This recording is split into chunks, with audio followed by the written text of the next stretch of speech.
Guys, welcome to our channel. তো আজকে যাবো আমি আমার কাকিমার বাপের বাড়ি, কারণ কাকিমা এখন তার বাপের বাড়িতেই আছে, কারণ আমার ভাই বা বোনু হবে। এই জন্য কাকিমা এখন তার বাপের বাড়িতে আছে, আজকে বাড়িতে আসবে। ভাবলাম তারই একটা ব্লগ তোমাদের সাথে আমি শেয়ার করি। তো চলো পুরো ভিডিওটা দেখতে থাকো। তো এখন আমরা দুজনেই রেডি হয়ে গিয়েছি, তো একদম গাড়িতে যেয়ে দেখা হচ্ছে। তো তারপরে আমরা বেরিয়ে পড়লাম 4টের সময় গাড়ির কাছে। গাড়িটা বললো একটু দূরে আছে, তার জন্য আমরা এখন হেঁটে হেঁটেই চলে যাচ্ছি, কারণ আমাদের এই ছোট রাস্তাটা দিয়ে না বড় গাড়ি ঢুকবে না। তার জন্য আমরা হেঁটে হেঁটে চলে গেলাম গাড়ির কাছে। আর দেখো এখন গাড়িতে উঠে পড়েছি, আর এখন যাচ্ছি আমরা কাকিমার বাপের বাড়িতে। এই দিকটায় বসেছি আমি, আর এই দিকটায় বসেছে দিদি। তো আমরা বেরিয়েছিলাম 4টে ওরকম করে, আর পৌঁছে গিয়েছি খুব তাড়াতাড়ি। প্রায় 4:20 মতো আমরা পৌঁছে গিয়েছি কাকিমার বাপের বাড়িতে। আর রাস্তায় যেতে যেতে দেখি অনেকটা মেঘ ধরে গিয়েছে, কিন্তু তার একটু পরে অবশ্য মেঘটা কেটেও গিয়েছিল। তো যাই হোক, তোমরা পুরো ভিডিওটা দেখতে থাকো।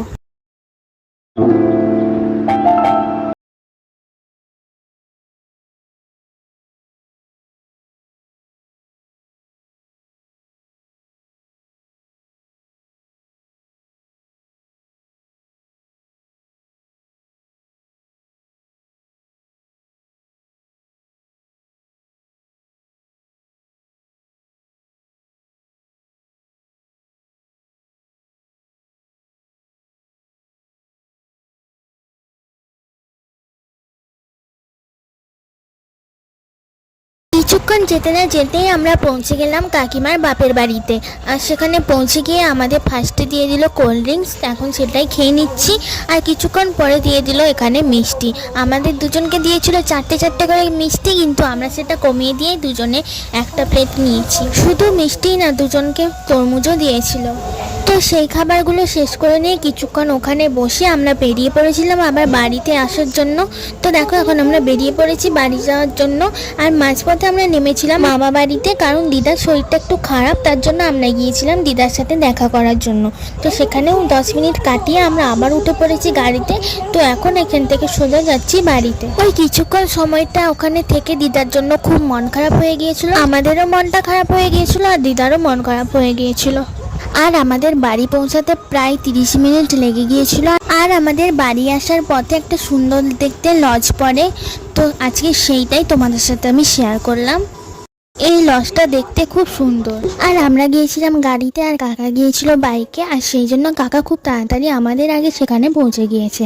আর কাকিমা সেখান থেকে নেমে আমাদের ওখানে একটা কালী মন্দির আছে, সেখানে প্রণাম করে নিল। আর আমাদের এই ছোট রাস্তাটা দিয়ে কোনো বড় গাড়ি ঢুকবে না, সেই জন্য কাকার সমস্ত ব্যাগগুলো সেই বাইকটায় নিয়ে আগে বাড়িতে চলে গেল।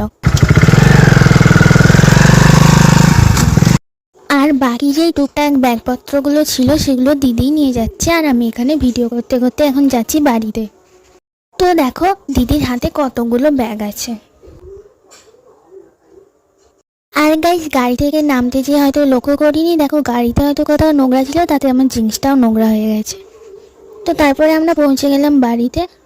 তো তারপরের দিন আমি আর কাকা মিলে চলে গেলাম মাংসের দোকান, কারণ কাকিমা যেহেতু অনেকদিন পর এসেছে, আর কাকিমা বলছিল কাকিমার মাংস খাওয়ার ইচ্ছা যাচ্ছে, এই জন্য আমি আর কাকা মিলে চলে গেলাম তার জন্য মাংসের দোকানে। তারপরে আমি আর কাকা বেরিয়ে পড়লাম বাইকে করে মাংসের দোকান যাওয়ার জন্য। আর আমরা যেই দিকে সকালবেলা হাঁটতে যাই সেই দিকেই আমরা গিয়েছিলাম মাংসের দোকান। আমাদের এই দিকের রাস্তাটা অনেকটাই খারাপ, এই জন্য এই দিকের রাস্তাটা ভালো, তাই আমরা এই দিকেই গিয়েছিলাম। আর আমি এই ফার্স্ট টাইম কোনো আউটডোর শ্যুট করছি। তারপর কিছুক্ষণ পরে আমরা পৌঁছে গেলাম মাংসের দোকানে। তো তখন অন্য কারোর মাংস রেডি করছিল, ওইটা দেওয়ার পরে তারপর আমাদের মাংসটা দিয়ে দিল। আর এখানে কাকা বলেছিল মাংসের পিসগুলো একটু বড় বড় রাখতে, তার জন্য এখানে বড় বড় করে কেটে দিচ্ছে। তো তারপরে কাকা সেখান থেকে মাংসটা নিয়ে আবার বাইকে রেখে দিল, আর এখন যাচ্ছি আমরা বাড়ি। আর ভিডিও করতে করতে একটা জিনিস নেওয়ার কথা আমরা দুজনেই ভুলে গিয়েছিলাম, টক দই নিতেই আমরা ভুলে গিয়েছিলাম। আর সেই জন্য কাকা সেখান থেকে একটা মিষ্টির দোকানে যেয়ে আবার টক দইটা নিয়ে এলো, না হলে এই মাংসটা ভালো করে হতোই না। জাস্ট কিডিং গাইস, টক দই ছাড়াও মাংসটা খেতে ভালো লাগে, কিন্তু টক দইটা দিলে মাংসের স্বাদটা মনে হয় একটু বেড়ে যায়, তাই না? তো যাই হোক, সেখান থেকে টক দই নিয়ে আমরা এখন যাচ্ছি এখান থেকে সোজা বাড়ি। আর গাইস, কদিন বৃষ্টিটা হতে একটু গরমটা কমেছিল, কিন্তু আর এই কদিন বৃষ্টি হয়নি, তার জন্য গরমটা আবার বেড়ে গিয়েছে। তো যাই হোক, এখান থেকে এখন আমরা যাচ্ছি তাড়াতাড়ি বাড়ি, কারণ আমাদের আবার বিকালবেলা একটা জায়গার বেরোনো আছে। তারপরে আমরা চলে এসেছি আমাদের বিচ্ছিরি রাস্তা দিয়ে বাড়ি। তো তারপর বাড়িতে এসে আমি তাড়াতাড়ি আমার চুলটা খুলে নিলাম আর চলে গেলাম স্নান করতে। তারপরে আমরা কাকুর সাথে একটু বেরাবো বলে এখানে কাকু সেই মাংসটা ম্যারিনেট করে রেখে দিচ্ছে। দই, সর্ষের তেল, লঙ্কা গুঁড়ো, হলুদ গুঁড়ো, গরম মশলা সব দিয়ে ভালো করে কাকু সেই মাংসটা ম্যারিনেট করে রেখে দিল।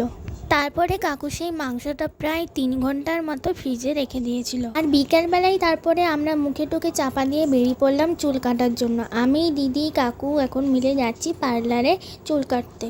আবার সে আমাদের খারাপ রাস্তাটা দিয়ে যেয়ে আবার উঠলাম আমরা ভালো রাস্তায়। আমি ঠিক করেছি আমার চুলে আমি ইউ কাট করব, আর দিদি ঠিক করেছে দিদির চুলে স্টেপ কাট করবে। আর আমাদের বাড়ি থেকে একটা সামনে পার্লার আছে, এখন আমরা সেখানেই যাচ্ছি। আমার যেহেতু 5টার সময় পড়া আছে, সেই জন্য আমরা দুপুরবেলা মানে 3টের সময় বেরিয়ে পড়েছিলাম পার্লারে।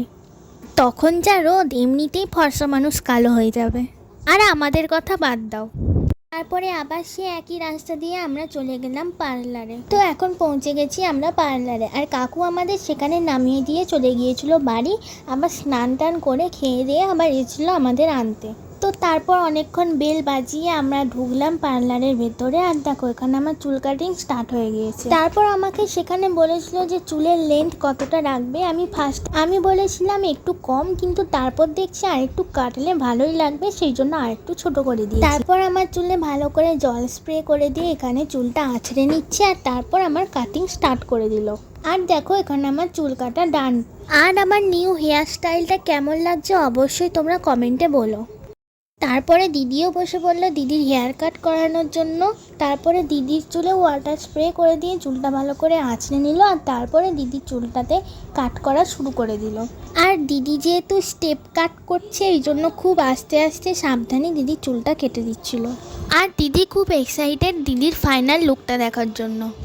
দিদির চুলটা কাটতে প্রায় 30 মিনিট লেগে গিয়েছিল, আমার থেকে বেশি সময় লেগেছিল দিদির চুলটা কাটতে।